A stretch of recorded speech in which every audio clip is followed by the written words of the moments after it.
Hello and welcome to News Now. I'm your host, Taylor Inman. We're going over this week's biggest headlines and what's coming up for the Flathead Valley. This week I chatted with Dave Noble, a meteorologist with the National Weather Service in Missoula, about El Nino, what it does to our winters, and what's in store for February. But first, here are some headlines. Advanced vehicle reservation tickets for Glacier National Park became available this week. Yesterday morning, the tickets became available on a rolling daily basis through the end of the season. Visitors can obtain tickets on recreation.gov through two types of booking windows. A portion of the reservations will be available 120 days in advance on a rolling daily basis. Next day vehicle reservations will be available on a daily rolling basis at 7 p.m. Mountain Time starting May 23rd. In addition to a reservation, each vehicle entering the park is required to have an entrance pass for any entry point. Vehicle reservations are required for the west side of the Going to the Sun Road past the reservation checkpoint May 24th through September 8th from 6 a.m. to 3 p.m. New this year, the filter station will be moved past Apgar to give visitors access to Apgar Village without a vehicle reservation. Visitors without reservations will be detoured at the checkpoint and routed back through Apgar Village. The village is expected to experience heavy traffic and parking will likely be in high demand, according to a release from park officials.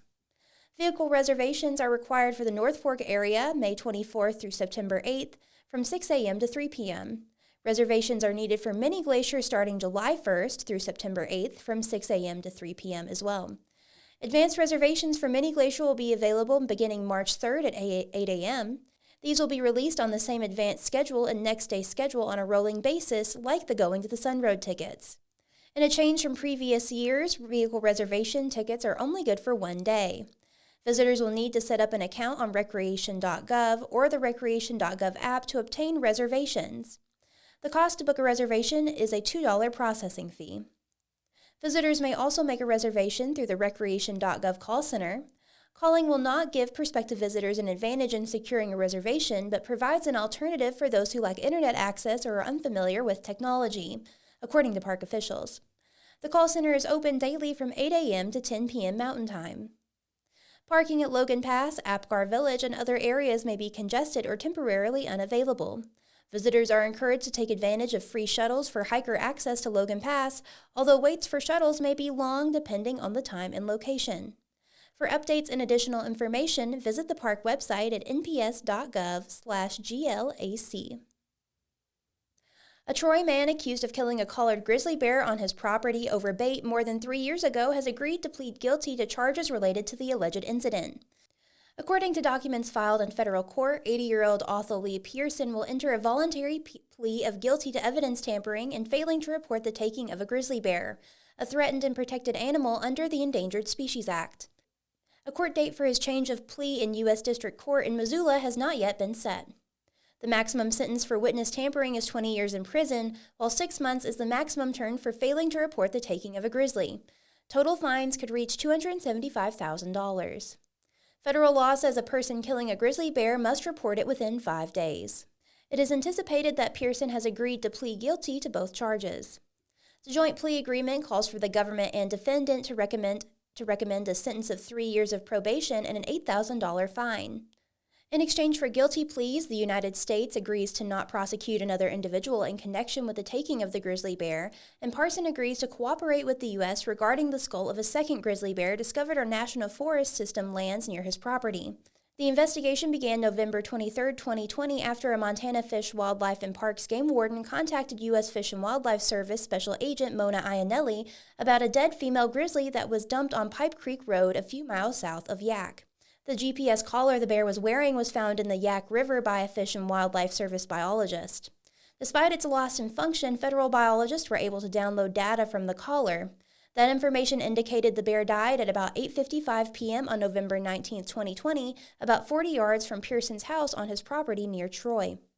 Read this full story and more at dailyinterlake.com. We are in an El Nino winter. That means warmer temperatures for northwest Montana and occasionally a burst of Arctic weather.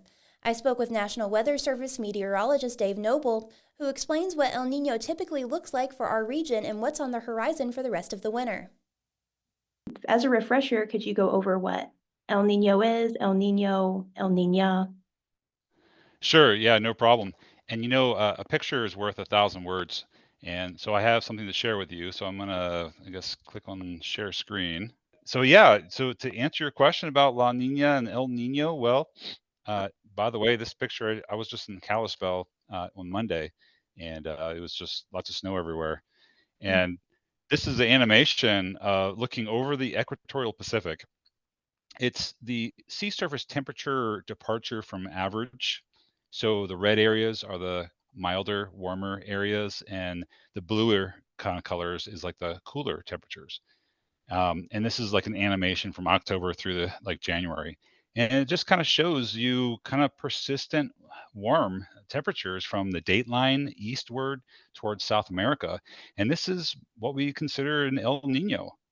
Um, but I'm going to probably share more about this later. But look at the Western Equatorial Pacific. Look how it's warmer than average, which Mm-hmm. is kind of rare for an El Nino for us to have such a kind of warm anomaly in the Western Equatorial Pacific.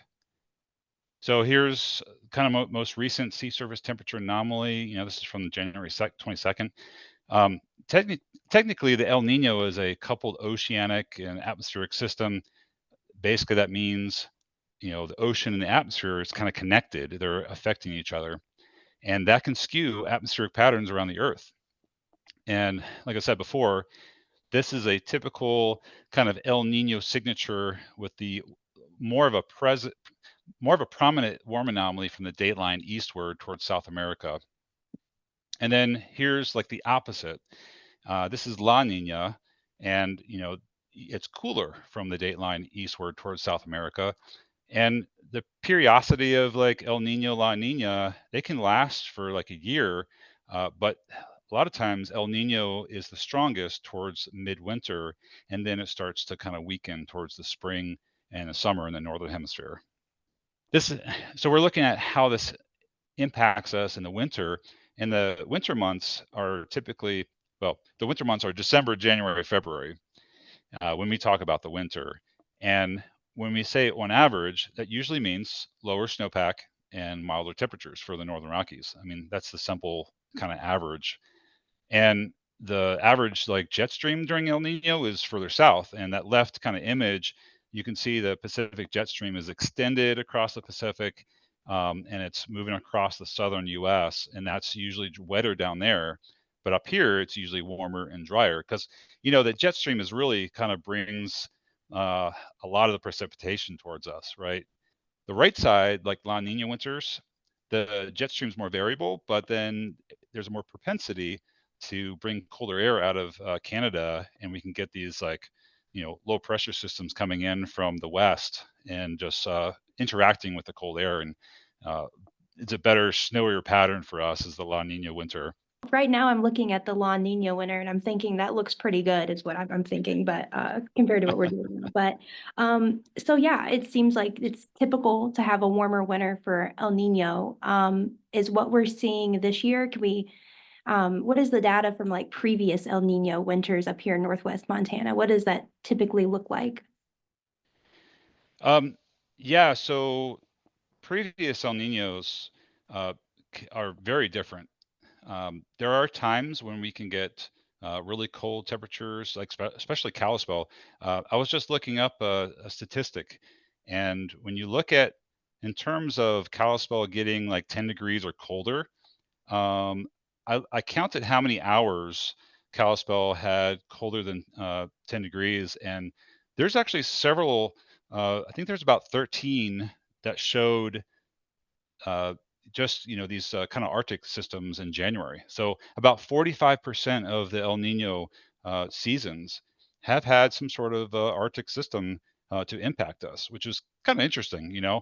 But you may be wondering, well, what about the rest of the winter? Well, I think there's other things going on besides El Nino. El Nino is just one part of the equation of how the atmosphere ticks, right?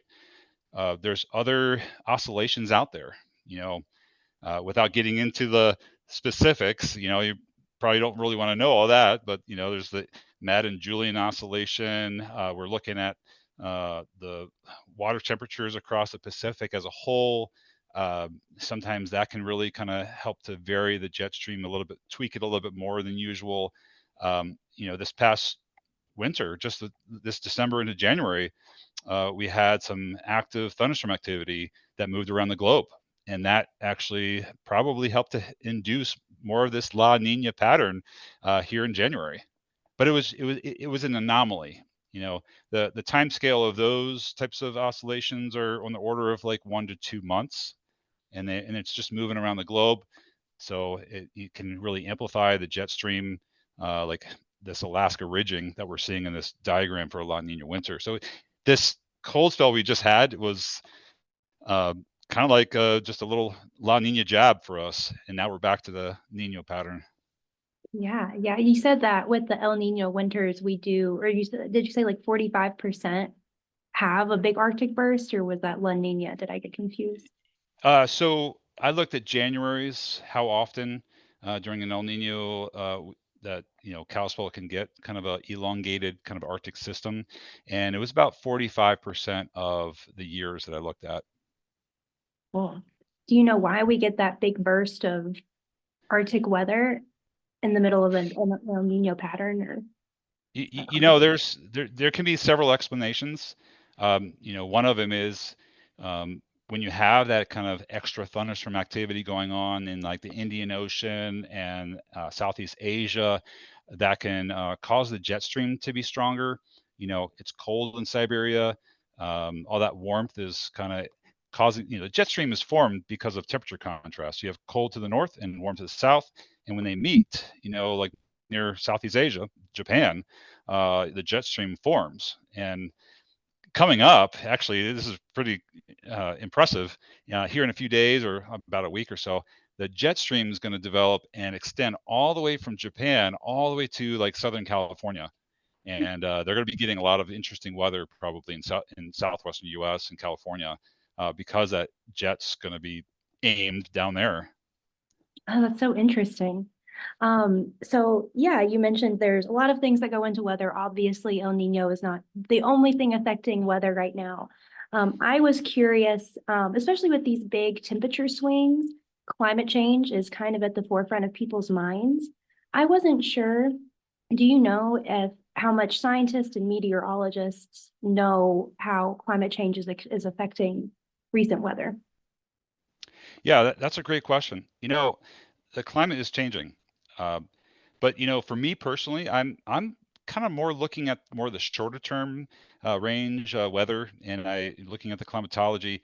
I'm not really studying. I'm not going into all the statistics. I'm not studying the seasonal trends. That's more of like a climatologist is kind of studying those things. As a meteorologist, as an operational meteorologist, we're kind of dealing with like the first 2 weeks, and we're trying to help the public, partners like the road departments, avalanche partners. I mean, you name it, and we're trying to help them to make sense of the level of impact that the upcoming weather is going to have on in your area.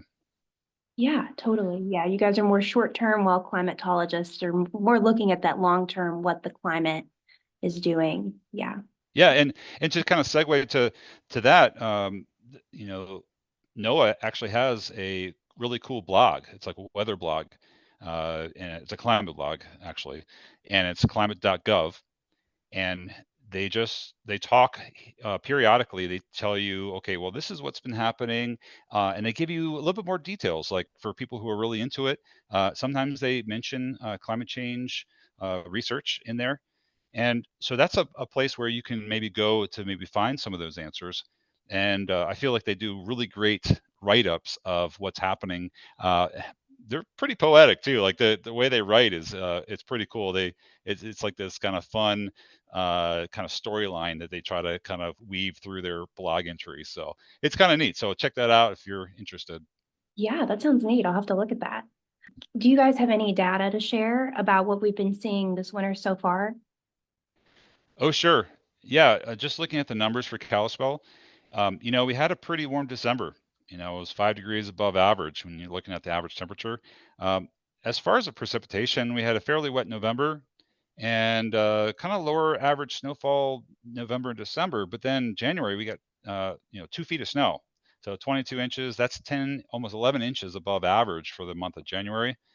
And if you take like the October through the present average for Kalispell, it would be about 40 inches, so we're about 10 inches below average. And this Arctic that came in January, it was the strongest Arctic since 1990 in terms of wind and cold temperatures. I got this from my coworker who's been working on looking at the data, Corby Dickerson. Fourth coldest in terms of like 109 consecutive hours below zero. The coldest kind of consecutive hours was 141 hours, January 12th through the 18th of 1950. And then we hit 33 below on the 13th, and that's the ninth coldest all time, any of the time of the year. So that's pretty significant. 12 below and 10 below were highs, and those were in the top 10 coldest high temperatures. And in terms of like a 4-day period, seventh coldest. So pretty impressive in many decades. And the 64-mile-an-hour wind gust that we had January 11th, that was the seventh strongest wind gust connected to an Arctic since the late 1940s. There was a 74-mile-an-hour gust that happened on January 14th in 1954. This is the most recent like snow water equivalent in the mountains across northwest Montana, and we're ranging 67 to like 83% of the median. So that's kind of the state of our snowpack right now. And I looked at some of the stations with some of the previous El Ninos, and there's a range of possibilities. But it's interesting, when I looked at Noisy Basin and I plotted the snow water equivalent, through the summer, there was a kind of a steady rise of the snow water equivalent into the spring for many of the Ninos that I looked at. And then there was a big range of when we were going to lose that snowpack. It was either early May, or it could be delayed, and we get more snow or water in the snowpack through June, and that could be kind of delayed. So there's like the big range. So I think the big thing there was that I saw was just a steady rise of the SWE, and there were times when it would steady off, because in El Nino winters we can get these like high pressure systems that just sit over us for like a whole week. We kind of had that in December, and we had fog and stratus, so forth. But yeah, that's the sum of it. Interesting stuff. So, okay, as the snowpack, depletes, I guess maybe we're hoping for a rainy spring to kind of make up for the snow that we're not getting right now, right? Yeah, that's the hope. That's the hope, because a wet spring can help to kind of delay fire season, Yeah.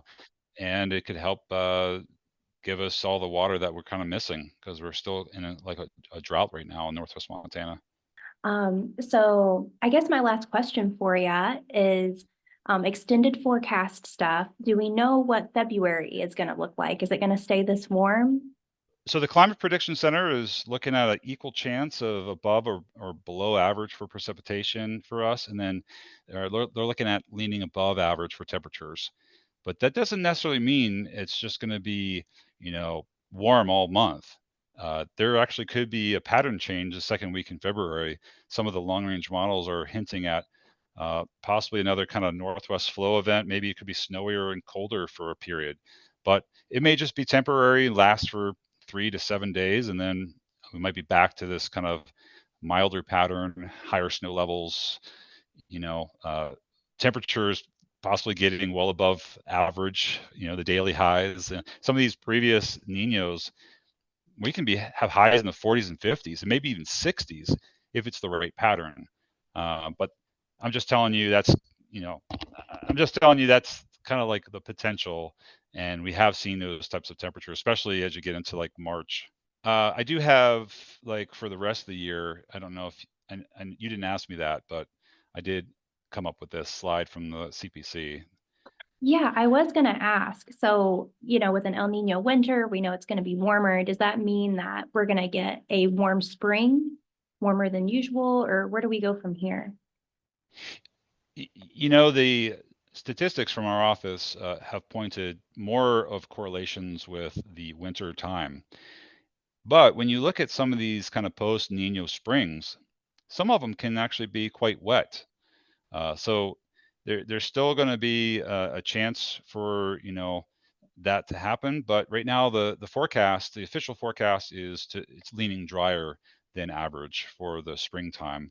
But at the same time, there's a chance that La Nina conditions could develop by late summer or fall. So there's like a 50 to 60% chance that the Climate Prediction Center has given us.